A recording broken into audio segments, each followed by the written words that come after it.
¿Cómo les va? Muy buenas noches, bienvenidos. Esto es 40D Argentina en Democracia. El ciclo especial de Canal 10 en donde, a través de los hechos políticos, culturales, sociales, nos vamos asomando y vamos buscando los avances, la ampliación de derechos, las deudas de esta democracia que hemos sabido conseguir. Y hoy, puntualmente, si hablamos de deudas o de avances o de ampliación de derechos, vamos a hablar sobre la política de drogas en la Argentina. Quizás centrarnos en estos 40 años parece poco porque hay que historizar un poco desde los momentos en donde se hacía una cuestión terapéutico-represiva con el tema drogas, la lucha antisubversiva de los 70 vinculada a la lucha contra las drogas y la llegada de la democracia y lo que significó eso en materia de política de drogas en Argentina, con avances, con fallos muy importantes, con retrocesos y momentos en donde se planteaba tolerancia cero. De eso hablamos hoy en 40D Argentina en Democracia. Empezamos de esta manera. Tenemos todos la enorme responsabilidad de asegurar hoy y para los tiempos la democracia y el respeto por la dignidad del hombre en la tierra argentina.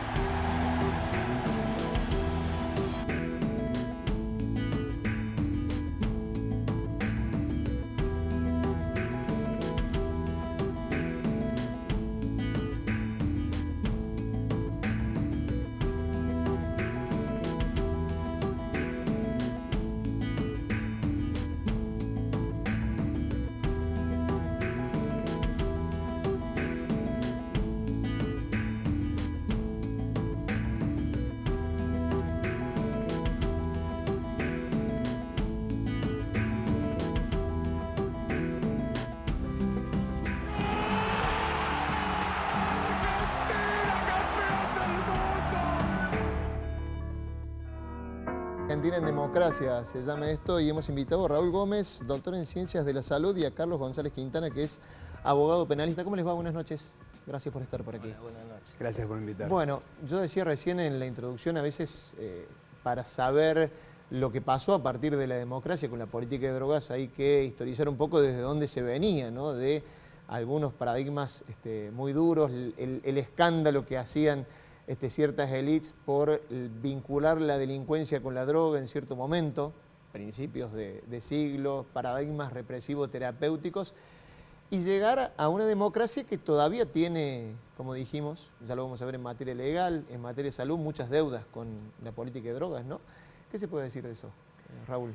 Sí, el amanecer democrático del 83 de alguna manera incorporó a la agenda política, junto con otras cuestiones que habían sido avasalladas por la dictadura, la cuestión de la perspectiva de derecho en los problemas de la salud mental.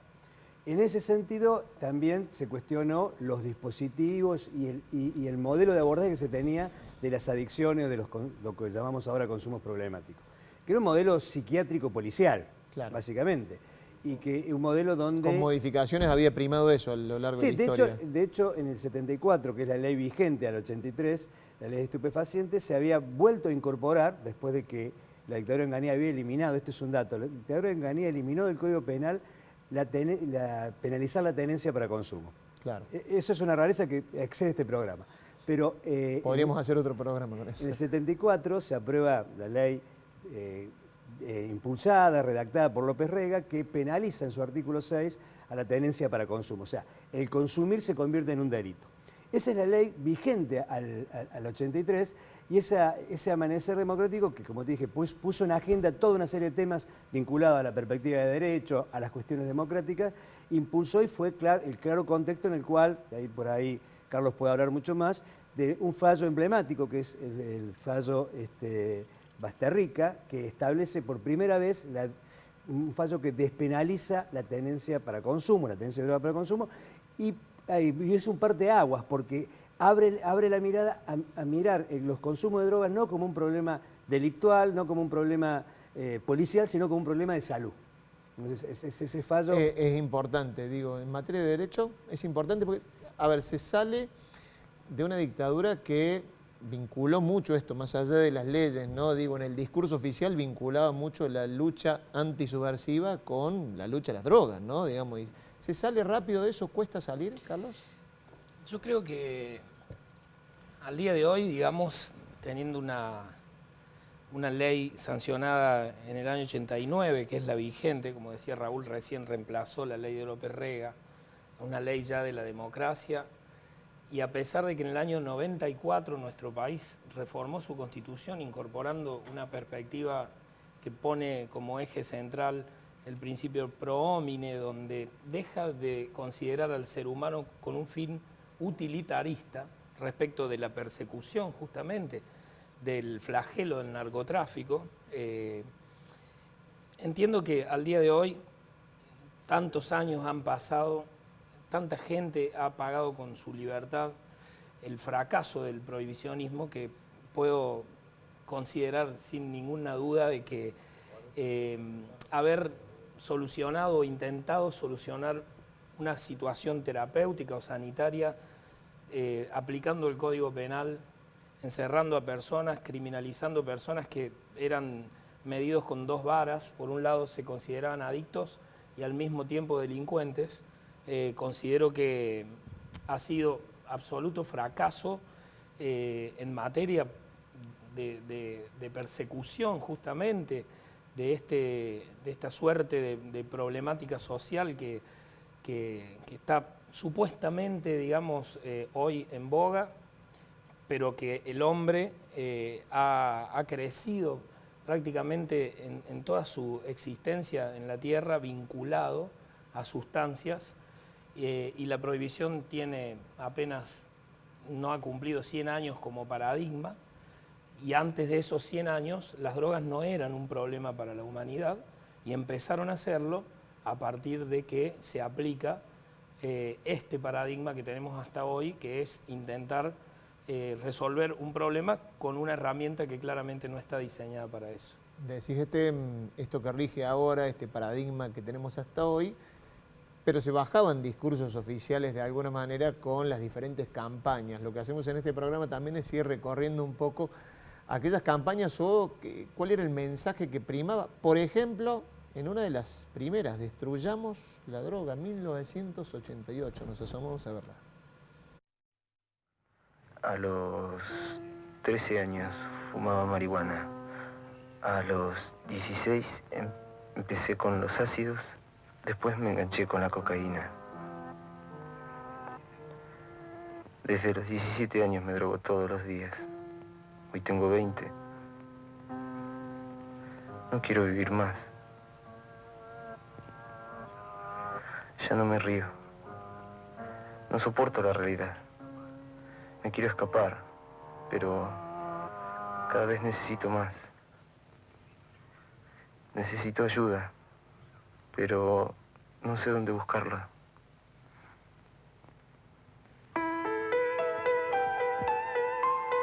La droga es un viaje de ida. No te subas.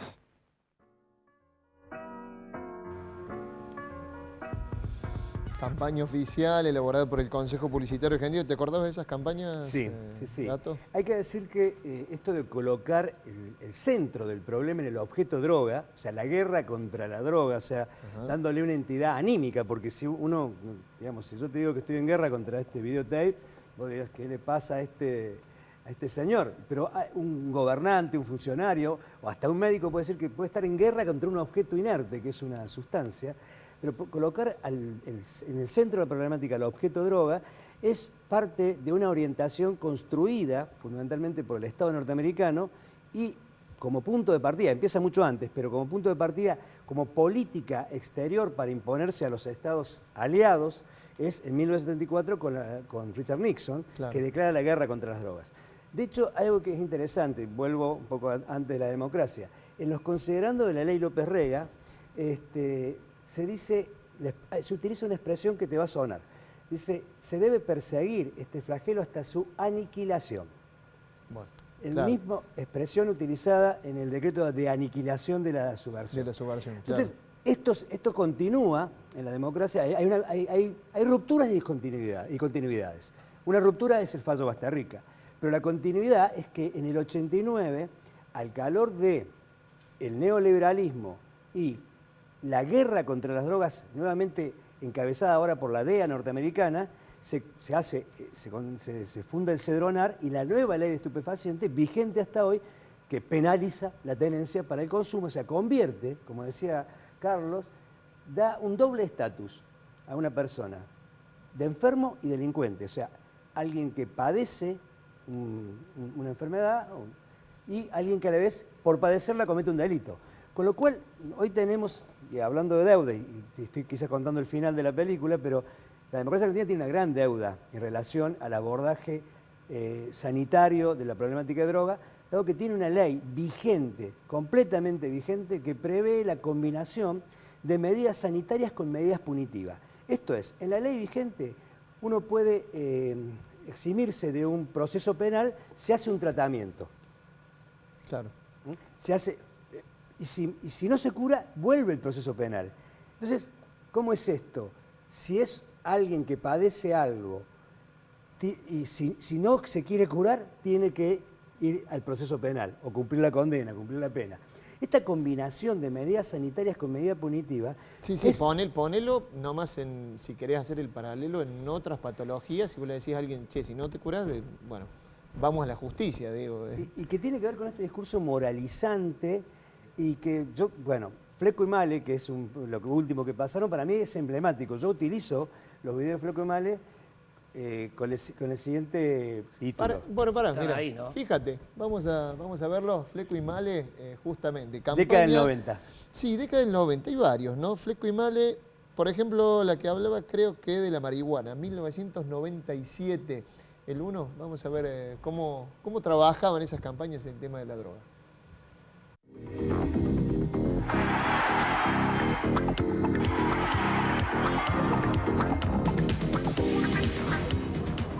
¿Eres un porro, chaval? Dale. Así lo ponemos entre todos. ¿Te prendés? ¿Ese? ¿Leco?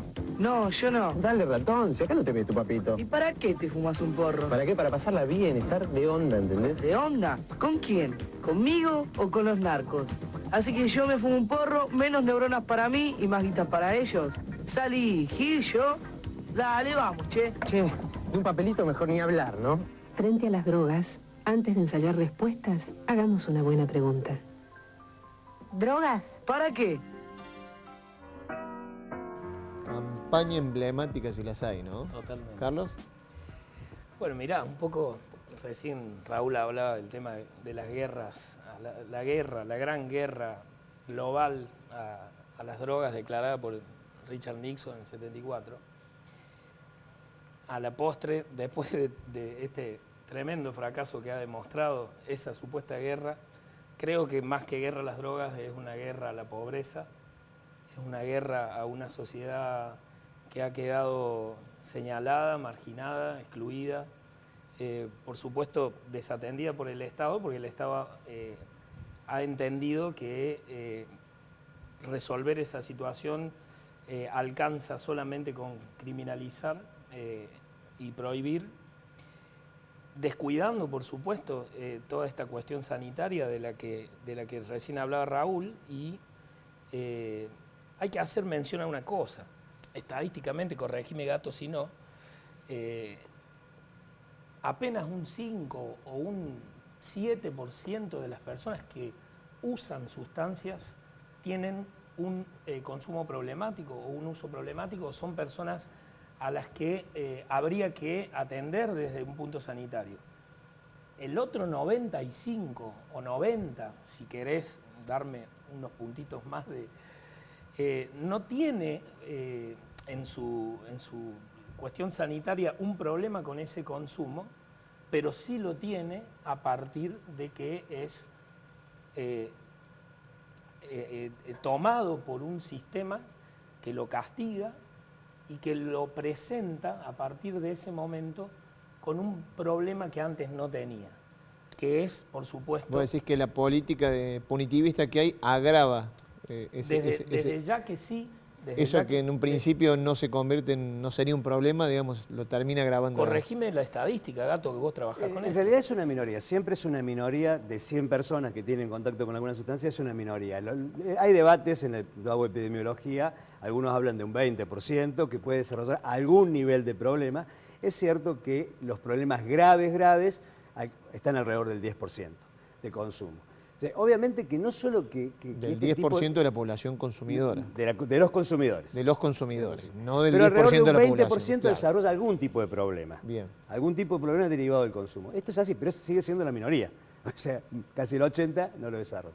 Pero acá tenés dos problemas. La criminalización de una persona por consumir una sustancia y además que funciona como un obstáculo, un serio obstáculo al acceso al sistema de salud.